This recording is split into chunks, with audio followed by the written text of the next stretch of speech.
চারিদিকে ঘুরে ঘুরে গাড়ির সামনে এসে দাঁড়িয়ে পড়ল বয়স্ক হাতিটি। বন্ধুরা, আমার এই জঙ্গলমহল ব্লগস চ্যানেলটিকে সাবস্ক্রাইব করে বেল আইকনটিতে ক্লিক করবেন।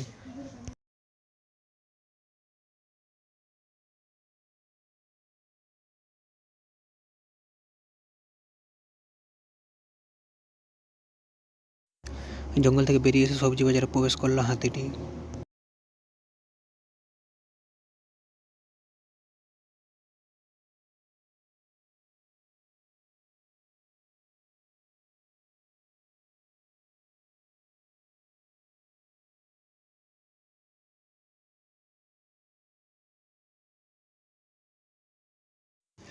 গাছে হেলন্দি ক্যামেরাটার দিকে তাকিয়ে অনেকক্ষণ দাঁড়িয়ে রইল হাতিটি। বন্ধুরা, আমার এই জঙ্গলমহল ব্লগস চ্যানেলটিকে সাবস্ক্রাইব করে বেল আইকনটিতে ক্লিক করবেন।